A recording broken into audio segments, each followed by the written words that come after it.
famed author Clive Cussler. The hero, Dirk Pitt.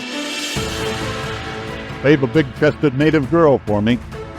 The fish, she replied. It's for firming up the bosom. Speaking as a man, I do not approve of rock-hard boobs. Let no woman accuse Dirk Pitt of discrimination.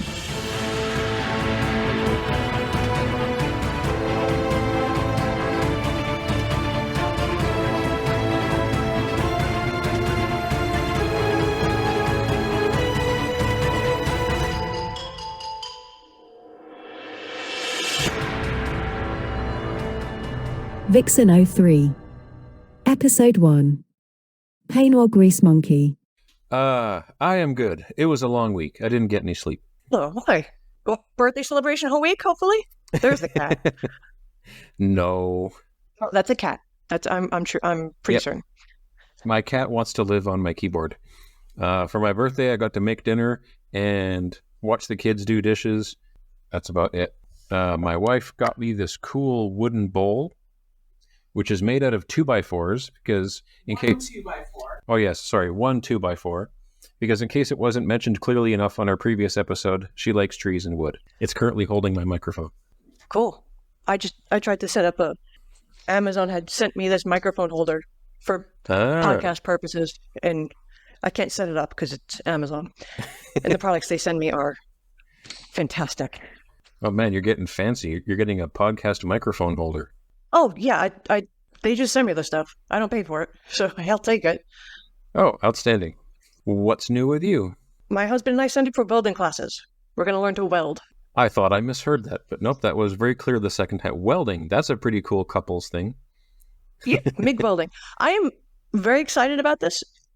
My only apprehension is, like, other couples, like, some people have contentious marriages, and I don't want to get dragged in. I don't want to get hurt. Is this going to be you two each get like super competitive into welding and being like the better welder than the other person? Or are you worried that you're going to get like welded to the bed one night? I'm worried somebody's going to have a fight behind me. Tina and Tony behind me might like bring up, something that happened at their wedding and, you got drunk and there's torches and suddenly my kids are orphans. And someone's going to get flux welded. Yeah. Jay and I we have no idea what we're doing. We just want to go and learn the skill. It'll take us a while to get competitive and acrimonious, but that's what marriage is all about. You have to work on it. I was going to say the last thing we did as a couples thing was cheese making, but then I remembered we kept meaning to sign up for the couples cheese making thing, and we never actually did. We keep signing up for a dumpling making class, but they never get enough other people. I know, it's dumplings from around the world at the local college. $60 for 4 months. Holy shit. Why is this class not full? That would be dangerous if I learned that. I would get fat again. You see, you just do like me. You stay fat. Oh, way ahead of you. It's only noon here, but I'm getting my drink out. Congratulations. As always, I'm enjoying sobriety. It's great. Love it. I know. Sorry. It's fine. I just do that I'll to stop put you on the cracking spot. these on the recording. No, I just do that to put you on the spot because I'm just a terrible person. I'm sorry you had a long week, but the bowl is cool. Yeah. Made out of one. Is it an entire 2x4? No, it's like a 2x4 that was cut into 1,000 tiny pieces, and the whole thing was glued together in like a puzzle pattern. Oh. It's neat. It looks very cool. You held it on the other side. I was too close to the window, so I couldn't see the detail. But just now I saw the detail. That's very nice. I was thinking of like a Bugs Bunny making a toothpick. So you got a 2x4. The same thing with The Simpsons on the episode where Homer works at the bowling alley and they just turned one tree into one bowling pin. Oh, yeah. That could be a send up to Mel Blanc. Probably. Oh, and what did I learn? I learned that Bugs Bunny was based on Cary Grant this week. The Cary is supposed to be a cigar. Huh. I can see that, I guess. I really don't know much Cary Grant stuff. He said in a movie, What's Up, Doc? So the cartoon bunny was all cultural references to modern day things. I love that stuff. I love that stuff that gets lost in history, like the granular, what were they eating on the Titanic? Like that kind of thing. And it was parlance of the day. Everybody knew that was Cary Grant. But those people are all dead. Speaking of what they were eating on the Titanic, did you see that thing this week about the items for sale from the Titanic?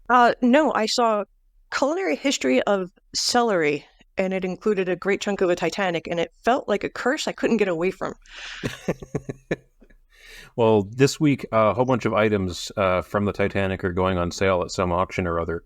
And one of them is the menu from the night that the Titanic hit the iceberg. Oh my God. That's why it was in the news. Yeah. There's like cream of celery. There's a history of celery that's very complicated. And celery was very fancy. The fanciest vegetable. Well, celery and linoleum, they were really living it up. Can you hear me? My thing turned orange. Yep. Nope, now you're offline.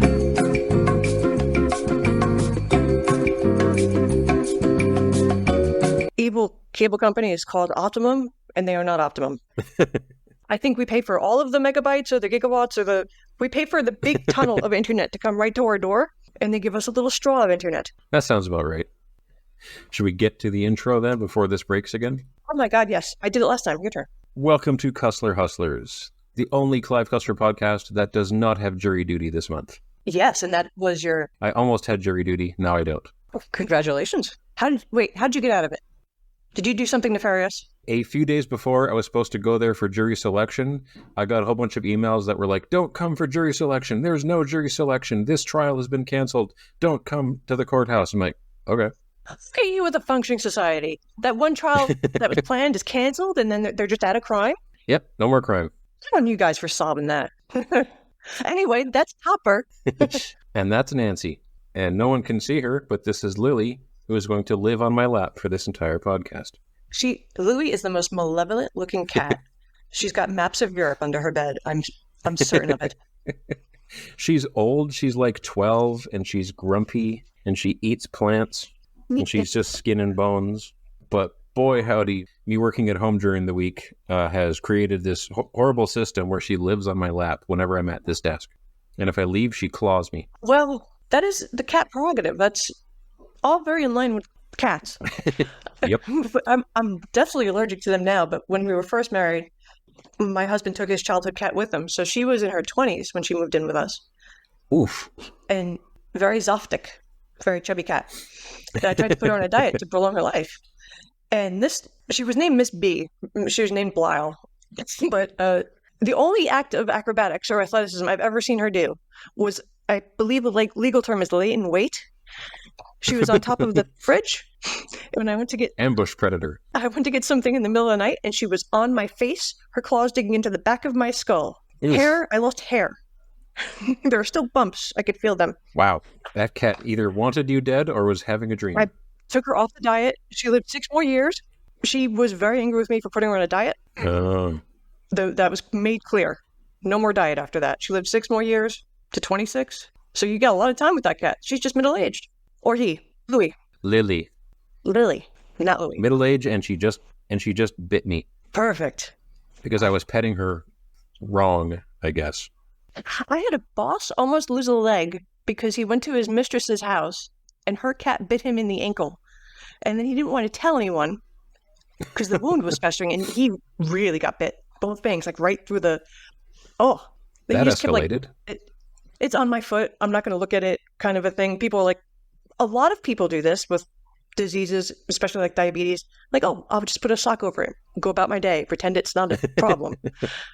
It happens a lot. Anyway, I had a couple things to say at the start of this one. I'm pretty sure we can get through this in 5 or 6 episodes because I am all the way through part 1. So I'm through the prologue and 10 chapters. And that really seems like a 1 episode manageable chunk. Okay, I got to chapter 8 and then I got angry, I think. Oh, okay. Well, if you're on chapter 8, maybe 5, maybe 6 episodes, but okay. We'll see how far we get. But this book isn't nearly as frantic as Race the Titanic. No, it's just a testament to how much Dirk wants to avoid intimacy in relationships. So he doesn't need it to be as frantic. Yeah, kind of. Yeah, for how many severely X-rated descriptions we get, he really just leaves the room whenever anything's about to happen. Yes, we'll get there. And for our listeners, if there are any, because really, you people, if you're listening, I love you, but you're crazy. I found out today through Topper, he sent me a blurb, and we only converse in Cussler content. So it has to be Cussler related. Or Columbo. Clive Cussler named his son Dirk. He named Yes. his son... It's not a real name. It's like the Finnish language. It's not real. It's imaginary. A human being walking around with the name Dirk seems like child abuse. Especially because that child keeps writing these novels. Like he keeps writing the Numa Files and the Isaac Bell mysteries, which are basically Clive Cussler if he was alive in the early 1900s. And there's an Isaac Bell, Clive Cussler mystery that takes place on the Titanic. I feel like we were on the Titanic. Did we sink? Is this our afterlife? This is our punishment. Okay, so the book opens in 1954. I don't know when this book was written. 78? 78, so we're opening up in 54, and then we're going to jump ahead to 88, so we're back in the future again. Yeah, I Clive's think these point of view. I think these books all live slightly in the future from when they're written, so then Dirk can just make up whatever the hell he wants. Yeah, or he just like had an open... Things were different in the 70s. I wasn't really human. I was 2 at most. So maybe there was just like you get a copyright and they keep it open, like a suitcase, and then you close it when you want to, and you have all your books in there. So everything is copyrighted for 78. But we open up with Major Raymond Valander and Yep. Admiral Bass. And Admiral Bass is giving Major Raymond some orders he does not like. And the chapter of this book is named Oblivion. Yes. Major Violander is in charge of a Stratocruiser cargo plane, the Boeing 377 Stratocruiser, which I looked up, and it's kind of neat. It's based on the B-29 Superfortress, and I love the sentence that it was one of the most advanced, capable, and versatile heavy transports with famously poor reliability. Sounds like a Jaguar. Okay. It was a whole bunch of amazing pieces put together badly, and shit kept breaking. Just constantly with these things. Which happens 2 pages later. That sounds like, oh, he was a wonderful husband. He only beat me most of the time. Yeah. It's a very backhanded compliment of an airplane. Yeah, that is a backhanded compliment. Admiral Bass is telling Major Violander he's got to take off. Violander's like, there's a blizzard out there. 0 visibility. Oh yeah, we're in Colorado. Yes, we're in Colorado. It's a snowy state. I hear it's very expensive. I've never been. So Admiral Bass is saying, you've got to take these canisters. I can't tell you what's in these canisters. Vilander's like, I got to know. Bass is like, No, you don't. TS, get on the runway. And this guy does. He follows orders and takes this giant plane that's rickety into the darkness, into oblivion. Yeah, there's a long nerd out sequence about like how hard it is to take off, how heavy the cargo is. So they're talking about shear, torque, altitude, temperature, issues with getting enough lift by the end of the runway. Just a lot of, about to say aviation terms. I like naviation. I don't think naviation's a word. Yeah. Naviation. It reminds me of, I heard a kid call an aquarium an aquatarium. Ooh, I like that. I liked it.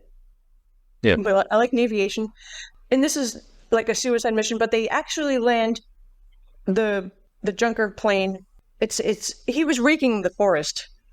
Clive Cussler was raking the forest with those technical jargons to make some kind of excitement here. Yeah, we should point out that the airplane took off okay, and then almost immediately, well, first, Violander goes down to have a look at the cargo, and he's like, what's this? And he picks up a piece of aluminum that fell off one of the canisters, and he's like, it's just as I thought, and he's horrified. And then immediately, as far as I can tell, the radio explodes, so they can't tell the Air Force what's going on. And then one of the engines explodes, and then and then they have to ditch. And they find a meadow in the middle of the mountains. It's a miracle. Woo. And they have a soft landing. Like softer than any right to be. They're alive. They're not hurt. And then an avalanche. They triggered an avalanche by landing. The poor bastards never had a shot.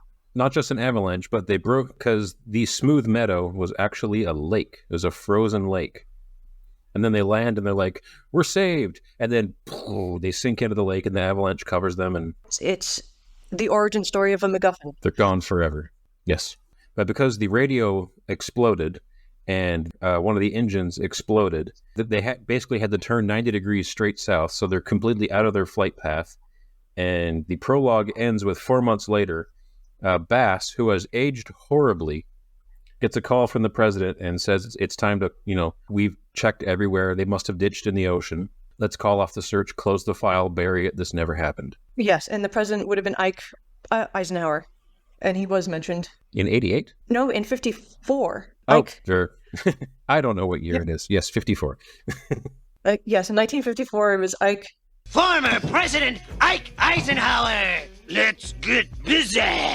Next chapter, for Start the Book, Chapter 1, 1988. We're in Clive Cussler's future, and he's in a cabin. He's on vacation. Dirk Pitt, our hero, is on vacation with a lovely woman. Is he getting serious? Is he finally growing up, our Dirk? This is Lauren Smith. She shows up in almost every book after this, but sort of in like that whimsical ex-girlfriend with benefits kind of a way. Oh, she does not like herself. She takes some abuse from this guy. So every book will have a Dirk lady, but then every time he's back in Washington for like a chapter, she'll like swing by in her car and pick him up, and then stuff will happen off screen. He's just so goddamn magnetic. Right. When I would read books like this as an early 20-something or a teen, I would think, being an adult, you can do whatever you want. You could travel and just, have take a lover for the afternoon, never see them again. Now I think about travel, and like, as an adult, the reality is, I don't want to travel. No, I want to stay home. Take a lover. No, absolutely not. I want a Netflix. I want a snack. I want to play Snood on my phone. Having a girl in every port scenario seems like a blessing and a curse. I had a note written down for like the very first sentence of this chapter, because it ties back into something that you point out every single episode. Chapter 1 starts with Dirk Pitt released his hold on sleep. Well, it's something you've heard of too. So not only can he only sleep when he's knocked out, but he has to like hold on to it in like a chokehold in order to maintain that state. I think it was your first observation that he's never just sleeping. He's always concussed, knocked out, succumbs. Passes out from sheer unbridled manly exhaustion. Or heroic adulation is the only thing that gets him to sleep. Michael Jackson had the same problem. That's why he had to have that doctor with the propofol. And my other comment was Mr. Cussler is very clearly able to see the future, because this is the congresswoman from Colorado, Lauren Smith, and the only congresswoman from Colorado I know of is Lauren Boebert. So that's how I'm going to be picturing her this entire time. Yeah. Always so proud. God bless America. I think she was just caught. I mix her up with Marjorie Taylor Greene because they're both sensationalists who capitalize on hate speech or just poking the bear. They media poke the bear. That's what they do. Yes. So they're completely interchangeable in my head, looks-wise. But one of them was caught in a movie theater. Oh, yeah. That was doing scandalous things. Beetlejuice the musical. Oh, it was a stage performance. Immediately after getting divorced. Well, divorce is divorce, fine, but she's not 17. Get a room. You have a salary. Presumably she's got a place to live. You'd think so. This is going to be an awkward chapter for me to talk about because most of my family is one room away. I'm going to let you talk about it. And I'll just nod along and go, yes. Well, Lauren Smith met Dirk. She was at a party. She hates the DC the scene. She hates the scene. Oh, God, the flashback, right. And she's at a party and she looks over and she sees Dirk and something affects her, like preternaturally. She is struck and he feels her vision. The only thing in the room is him. She goes up to talk to him and he says something very typically Dirk, like, I will seduce you now. Come with me to my car. Yes. This lady goes to a second location with the man she just met and she just learned his name. You do not go to a second location. This is an important thing to teach your daughters. You just met somebody. Stay public. It even says that she follows obediently. What was there was too much lead in the water. So she just met him. She's completely lost all sense. Sitting congresswoman follows this lunatic. What if she's controversial? What if she is like a firebrand? I don't know what issues Colorado was having in 1988, but maybe he can fix her. Something with Iran-Contra. Maybe she had a big take on Fawn Hall. You're a congresswoman. You have enemies. You don't just get into a car. But he falls in love with her. So they are a night him down. He goes to her cabin, and they are enjoying their time together. She's never wearing clothes if she's in the cabin. Nope. Or outside the cabin. She's lifting heavy things. Yeah, she's doing small engine repair, carabining, all naked if it's in the cabin. Yeah, he makes her help him load some aircraft equipment into a truck. So she takes off like her underwear first and then helps him do that naked outside in Colorado in winter. It was a peignoir. It was a peignoir. Yes. A peignoir. I remember that because of Lake Peignoir, which drained. Oh, yeah. It's a fun engineering disaster. And also, a peignoir is like this fancy kind of nightgown-y thing. They don't make them anymore because it's so much clothing for something that's supposed to be evocative or, provocative. But it's like wearing a prom dress. Like you are dressed. And it is like something you probably ironed because it's very peignoir. It's like chiffon-y or veil-like material, silky, see-through, that kind of thing. So of course you have to take it off because it will get ruined if you're doing small engine repair. True. Or large engine moving. You dry clean that. It's delicate. Take it off naturally. Dirk wakes up. Lauren's doing naked yoga, and Dirk's first thought is, you know what? I'm going to go fishing. And he says that to his girlfriend, and she was gobsmacked, and he was putting her on, and they have a nice little back and forth. And she's like, "I never told you where to go fishing." And he goes, "Oh, you got me." And they find comfort in each other's arms for a while. But Dirk cannot be off the path of adventure for too long.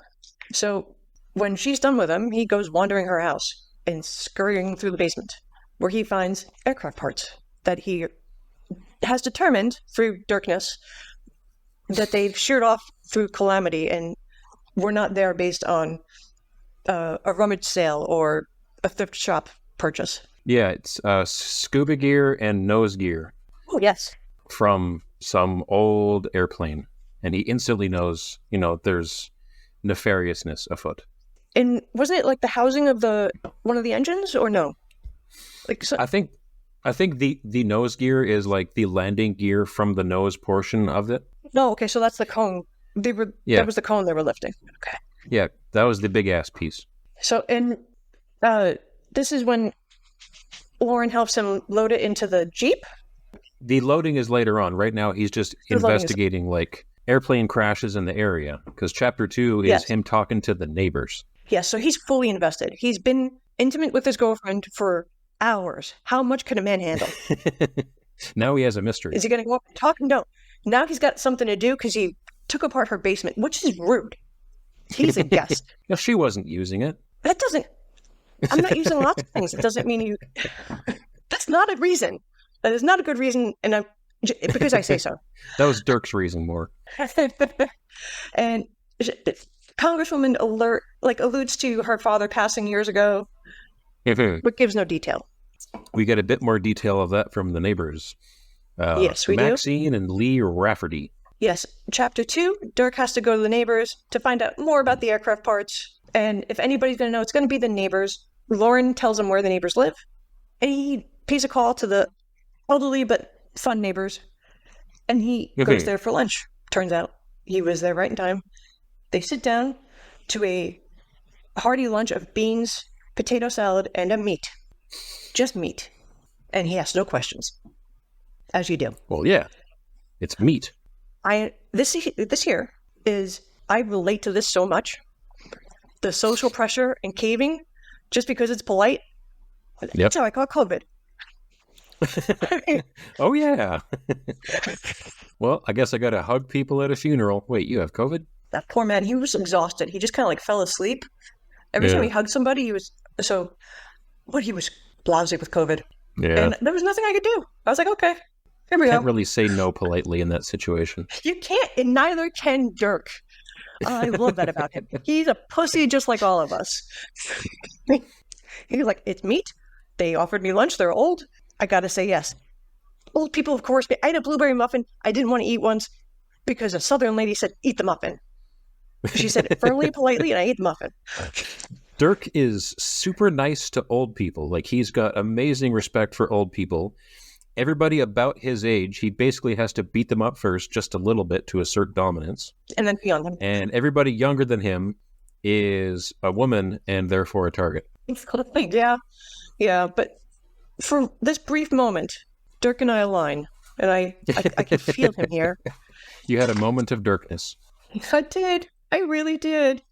But the The Raffertys are very nice, and they talk about poor Charlie and how he blew up. Crazy Charlie. And they only found out, yeah, poor crazy Charlie. He was a tinkerer, and he tried to invent things, but he never was successful. He tinkered all day long, but couldn't come up with a product.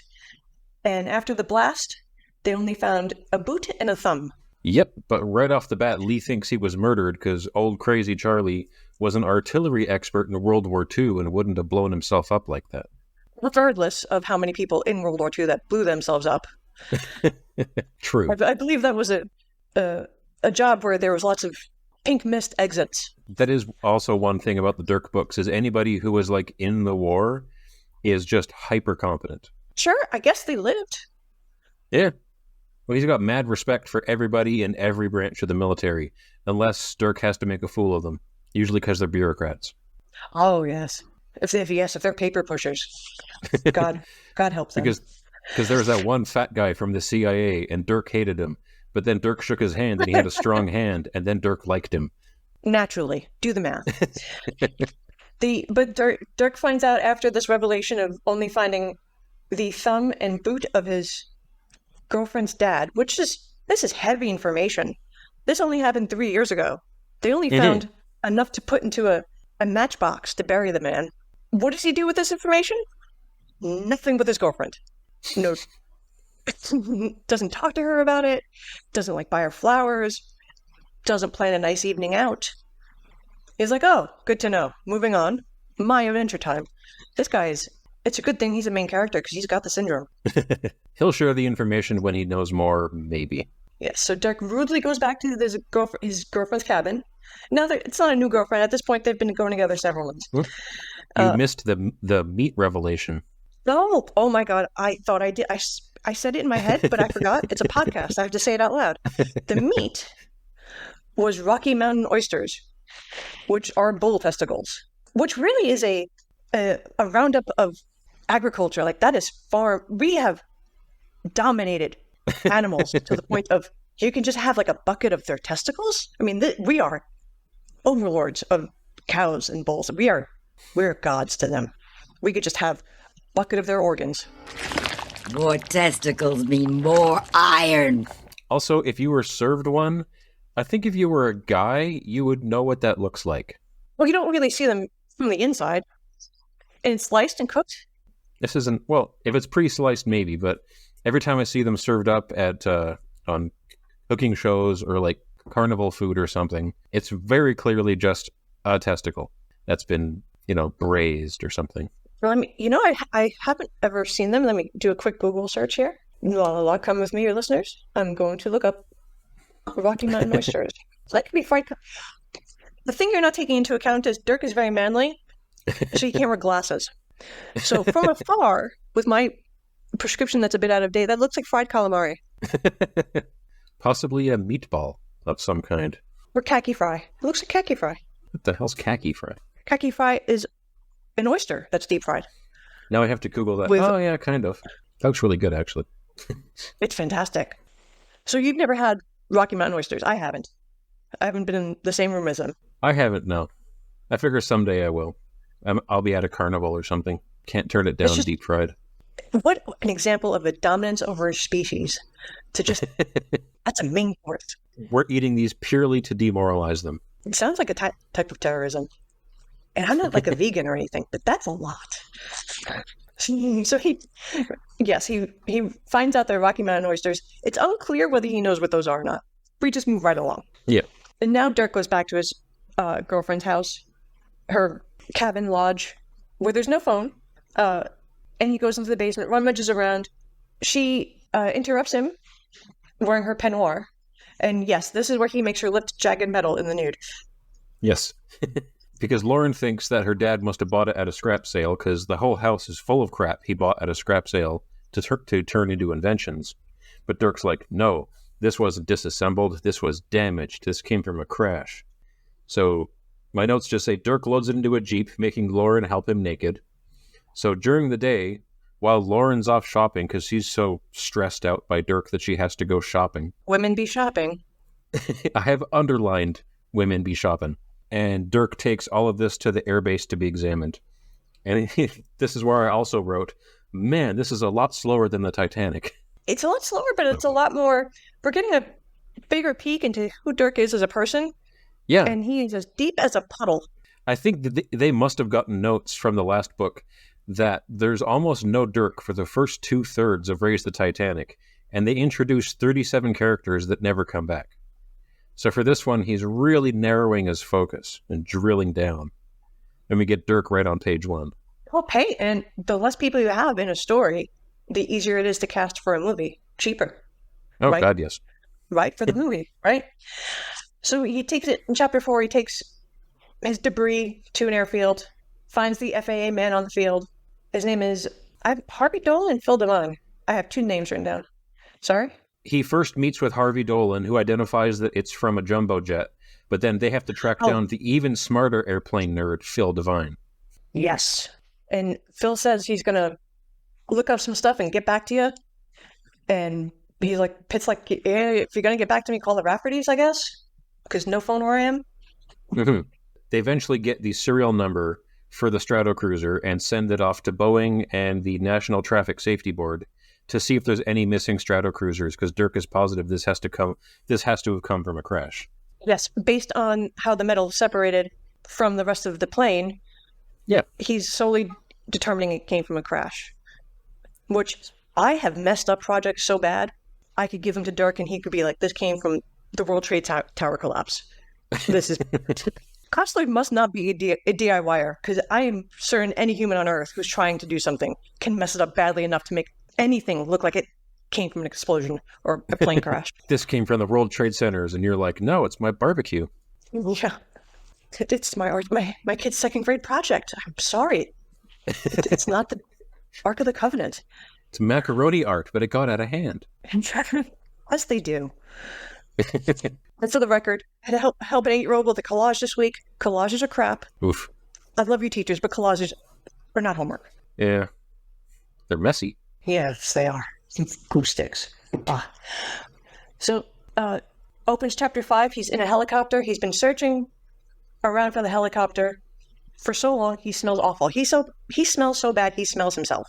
Which, yeah. If you're a human adult, you know what that means. You are toxic. He is a stinky man. And he's hiring these helicopters with his own money. Yeah. He could just have a talk with his girlfriend. Get to know her better. No, but he's bored already. The look you just gave me. Listeners, the look Topper just gave me was that of, are you fucking real? Have you met this character before? That should be the cover art. That picture right there. It's like, the side eye it wobbled. The earth wobbled with that side eye. We're getting to spend some time in Dirk's head. And, we've made some assumptions over the last 3 books. I think we're getting some confirmation now. So, Dirk's paying for a helicopter from his own money. And he's a government employee, so he's rigging it in. But maybe they did mention earlier, they alluded to, he's the famous guy from Raising the Titanic. Maybe he's banked on that. Hopefully he's got some money in the bank. Otherwise, all of his adventuring is very expensive. And while he's smelling awful and gets off the helicopter, Dolan tried to reach him, so he has to go to back to the Raffertys for the phone. And then he finds out... But he only knows that because Dolan used a CB radio to tell a forest ranger to go to Lauren's cabin to tell Dirk to go to the Laffertys to call Dolan. That's how I caught COVID. I had to piece that together. Thank you for writing that down. I didn't write down that. I think I need a chart or a graph. Yep.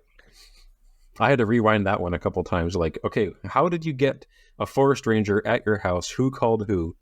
But that's a lot of effort Dolan's taking. The world before for cell phones was quite a place. Mm-hmm. It still is, because you might not get cell service out there. He is interested because word came back that the aircraft, the serial number was military, so they have to go through the Air Force, and he says Colonel Abe Steiger will contact you. So we're getting another hyper-competent military person to get in touch with Dirk. Yes, and then Dirk goes back to the cabin, changes into a jaunty short-sleeved sweater. Short-sleeved sweater. Guys, what was happening? Are you okay? You froze. Okay, now you're back. I was working on a witty retort, and I just completely blue screened because I was thinking about the other fashions at the time. When I'm thinking about men, what were you thinking? The Rocky 3 scene of them running on the beach in these little tiny pink half tees and short shorts, which is one of the most famously cringe moments in all of Rocky history. And that was the manliest scene in the manliest movie of the manliest decade. Oh, just like Top Gun with volleyball. Tom Cruise felt good in the locker room in the underwear. It's up there with Top Gun for... Oh, and all the rockers. accidentally gayest scene. They were so manly. Poison? I was about to bring up Poison. So masculine. So many jokes about that. There just makes sexuality is a spectrum. And we're all on the spectrum, folks. In the 80s, everyone was gay and didn't know it. Yep. And that was fine. I wanted to marry Cyndi Lauper. My parents were horrified. But then I told them I wanted to marry Michael Jackson. They were also not pleased. It was a different time. Smart parents. Well, no. Not for that reason. So I had a short note written down here at the end of chapter 5 that he's doing weird things with POV, because like all these chapters will be through Dirk's point of view, but then there will just be a couple of paragraphs through somebody else's point of view, how they're thinking about Dirk, and usually how like they're annoyed with him. Because we get a couple of paragraphs with Lauren, who's annoyed with him. We get a couple of paragraphs with Dolan, who gets goosebumps from Pitt's dead tomb-like voice. Does he echo?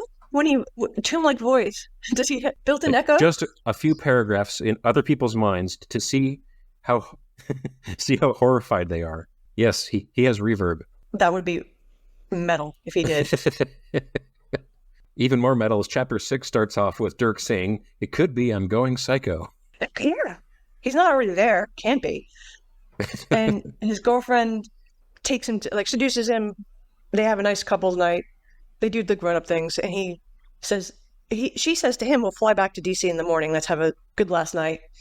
And he basically pats her on the head and thinks to himself, "Yeah, sure we are, Toots. We're both going back tomorrow." No, he's already planning to stay at her cabin, presumably rent-free. Skating the social norms of the relationship. Yeah, it's just like, you go back to Washington, do your little government job. I'm going to stay here and do manly things. He sends her back. Like it's up to him. She has to go back. But they write in the book, he sends her back. Oy. This is my favorite part so far. Chapter 7. Oh, no. My notes start with, we're accelerating. Everything comes to an end. So might as well get there faster. Colonel Steiger comes to the captain. Yes. And he's big, and he's round and tall, and later on... He's a barrel-shaped walrus man. Yes. Pitt just says, "Come on in, Steiger. Nice to meet you." This is the military FAA version. The counterpart for the FAA nerd. This is the military version of that. He knows everything about planes. He's very hyper-competent, as you said, and he likes gold painting. As a colonel, he vastly outranks Major Pitt. Although Major Pitt doesn't pull rank in this, so far at least. But Steiger has always wanted to go to the Rocky Mountains, so instead of sending a telegram or a Ouija board message, I don't know how you would reach people, a letter. Ted the mail. This is for sending mail. Classic mail. Steiger like, "Hey, I want to go on vacation, so I'm going to head out to you. I have no plans. I didn't make any arrangements." So he gets there, and he's like, can I bunk here? Pert's like, "Not my house. Sure, come on in." In his defense, Steiger is somewhat interested because he got the information on that serial number for the Stratocruiser. So he comes up with the file on the Vixen-03 in Violander. And the file is suspicious. I know he comes with goodies. He comes with intelligence. He comes with the files. But anybody could come with the files. That could be John Wayne Gacy. John Wayne Gacy made great fried chicken. Nobody ever said otherwise. I would eat his fried chicken. I wouldn't let him sleep in my house. Probably sensible. And Dirk's like, "No problem, come on in." In the morning, Dirk goes plane hunting again. But he's run out of helicopter money for today, so when he's out just walking, he comes across Steiger in the Colorado Rockies, which I guess is just like the size of a parking lot if they could stumble across each other. Pitt's looking for a plane. The other guy Roman is panning for gold. Naturally, they'd come to the same part of the universe. Oh, and then Dirk announces things float. Things can float? What does that have to do with the plot? Let us find out. As somebody who lives right near Barkerville, which is where the first major gold rush was in Canada, and has done all the gold panning trips with school and whatnot, gold panning is boring as fuck, and I can't imagine anybody would do that for fun. But I guess it is a rustic thing to do. Your cat needs 75 hugs a day to be loved enough. She keeps coming back, and then if I pet her wrong, the claws come out, and if I leave her alone, she starts drooling on me. So it's a balancing act. So that is very much a balancing act. Is it going to be pain or a mess? But then Dirk announces things float. Oh my God! What are the objects he found in the basement? Those are things that can float. This plane must be underwater, and that's why those objects came to be discovered, and ultimately in the possession of girlfriend's blown up dad. And that's why the crash was never found. I was going to say, that's one of the bits of information we get from the file from Steiger. The file on the Vixen-03 says it took off from California and was flying to Hawaii. So why the fuck would it be in the Colorado mountains? So right off the bat, we, the reader, know that the file is wrong because they took off from Colorado. And the search area for it was much, much, much larger than normal, which they would only do if it was a really important airplane, but there is nothing indicating that it was carrying anything important. So Steiger's suspicious. Dirk has gut knowledge that this is all top secret stuff. So he's super dedicated now. Yes, and Chapter 8, Al comes in. Yes. Al flies in, and to everybody's surprise, Abe Steiger and Al are exactly the same size and shape. They really go into detail on that. I was like, he knows, because he's always doing, somebody's big, somebody's tall, somebody has blonde hair, somebody has black hair. Yeah. These two exactly the same. That was a joke for all of us, probably particularly for his editor, and I appreciate that. They're exactly the same, except for Al is a swarthy Italian, and Steiger has a Semitic nose. Naturally, they have to be resting on the shoulders of stereotypes. Yes. But he flies in on a Catlin M200, which is like a squat plane designed for landing and taking off in impossible places with heavy cargo, like lakes and stuff. And I had to do a bunch of Googling to find out that he made this shit up. This plane doesn't exist. And Cussler always uses real... He's a fiction writer. It's a make him up. He can make anything up. Yeah, but he always uses... goes with anything. He always uses real cars, real boats, real planes. Like, he shows his research constantly. And for this one, he's just like, no, I made this one up. You know, all of us have bad days. He's allowed to, absolutely. I'm just saying it was odd. You were petting your cat just now. It looked like you were... I couldn't see the cat, but I know you were petting your cat. It looked like you were rotating. Like her head was coming off. Right? Is that what exactly I that? That's why she looks angry. Cat abuse. Yeah. Okay. And this guy Steiger, Abe, honest Abe here, Abraham Steiger, is scandalized, as he should be. He's like, that's a government plane. What? And Dirk and Al like laid down how they just put a lot of government resources, both time, money, and equipment. That's a 3 thing. Yeah, both.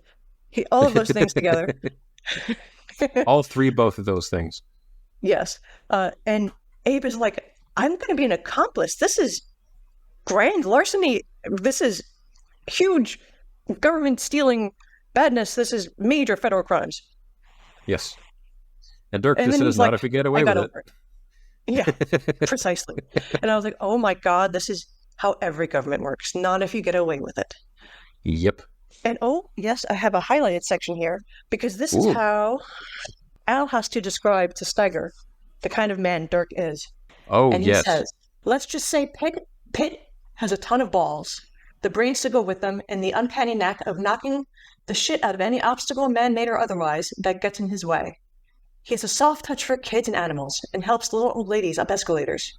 Why? It's escalating. To my knowledge, he's never stolen a dime in his life nor used his sly talents for personal gain. Beyond all that, he's a hell of a guy. His mother wouldn't say that many sentences about me. Al is in love. And I just wish they could be together. This unrequited nonsense. This is obscene, Cat. Have some dignity. Look how smug she looks. That is so smug. All right, and here's where I have to leave you because I have to take a teenager to a mall. Okie dokie. Well, we will end it here. Thank you all for listening. We will tune in next week when they go fishing and find an airplane. Yes, let's find out in what other ways can Dirk avoid relationship issues. So many ways. Or self-introspection. Maybe nuclear arms comes into it. Anything before that. Good night. Bye. That's chapter 10. Bye. This has been Cussler Hustlers. Your hosts have been Topper and Nancy. Find us on Twitter and Instagram at Cussler Hustlers.